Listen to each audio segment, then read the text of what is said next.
انوکھا فیصلہ۔ عاصم بن زمرہ بیان کرتے ہیں کہ ایک جوان لڑکا مدینہ میں کھڑا رو رہا تھا اور فریاد کر رہا تھا کہ اے خداوند عالم، تو ہی انصاف کرنے والا ہے، میرے اور میری ماں کے درمیان انصاف فرما۔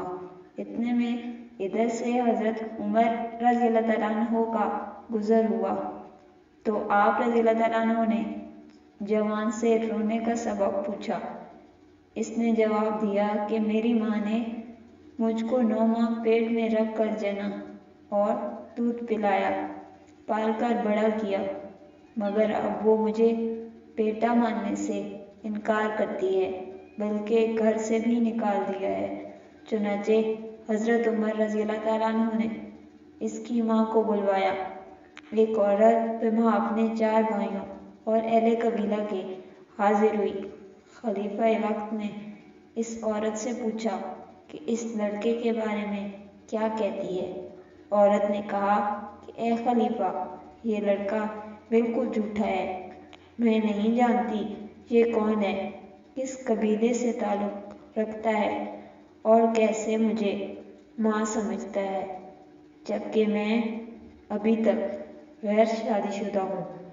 آپ رضی اللہ تعالیٰ عنہ نے اس کا ثبوت پوچھا تو اس کے 4 بھائیوں اور 40 اہل قبیلہ نے گواہی دی کہ یہ عورت غیر شادی شدہ ہے۔ یہ لڑکا بلا وجہ ہماری بہن کو بدنام کر رہا ہے۔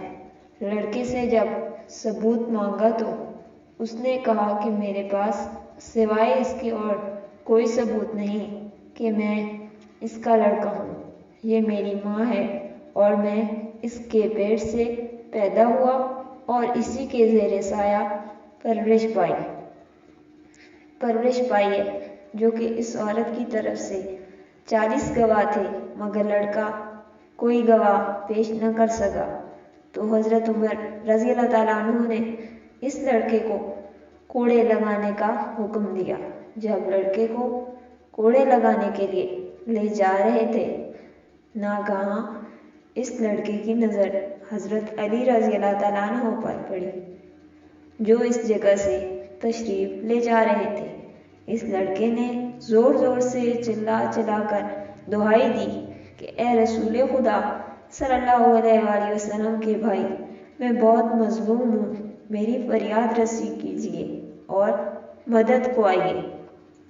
حضرت علی رضی اللہ تعالیٰ عنہ نے فرمایا کہ اس جوان کو حضرت عمر رضی اللہ تعالیٰ عنہ کے پاس واپس لے جاؤ۔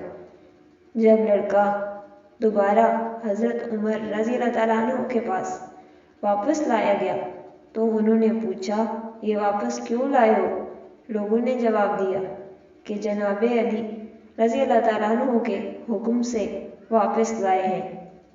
اسی وقت حضرت علی رضی اللہ تعالیٰ عنہ بھی تشریف لائے اور فرمایا کہ اس لڑکے کی ماں کو میرے سامنے لاؤ۔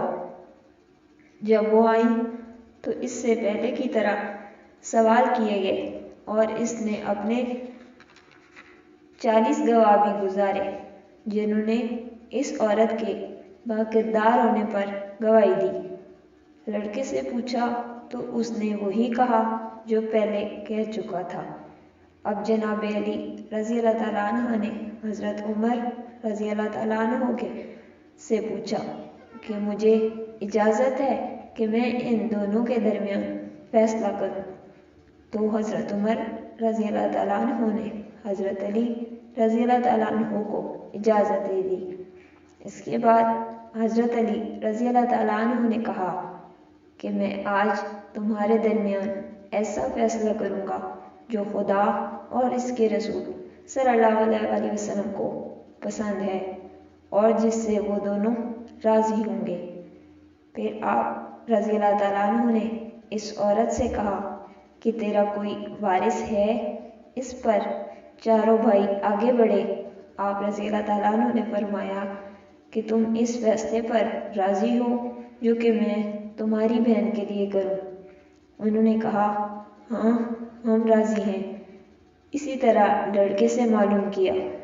سب کی رضامندی لے کر آپ رضی اللہ تعالیٰ عنہ نے حاضرین سے ارشاد فرمایا میں خدا کو گواہ کرتا ہوں اور حاضرین بھی گواہ رہے کہ میں نے اس عورت کو بہوس 400 درہم کے اس لڑکے کے نکاح میں دیا اور 400 درہم اس لڑکے کو دیے کہ اس عورت کے دامن میں ڈال دے اور اس کا ہاتھ پکڑ کر اپنے گھر لے جائے۔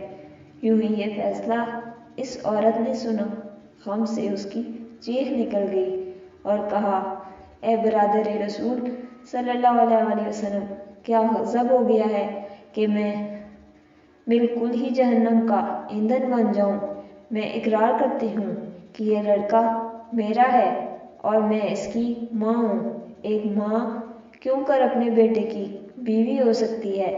آپ رضی اللہ تعالیٰ عنہ نے فرمایا، یہ اقرار پہلے کیوں نہیں کیا تھا؟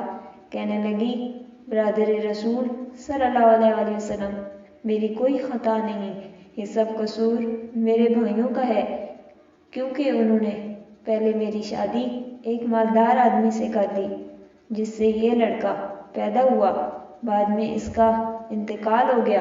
جب یہ لڑکا بڑا ہوا تو میرے بھائیوں نے میرے لڑکے کو الگ کر دیا اور مجھے خوفزدہ کر کے یہ کہلوایا کہ یہ بچہ میرا نہیں ہے، مگر میرا دل میرے بچے کے لیے تڑپتا ہے۔ یہ کہہ کر وہ اپنے بچے کا ہاتھ پکڑ کر میرا بچہ کہتی ہوئی چل پڑی۔ ان لوگوں نے یہ منظر دیکھا تو حیران رہ گئے۔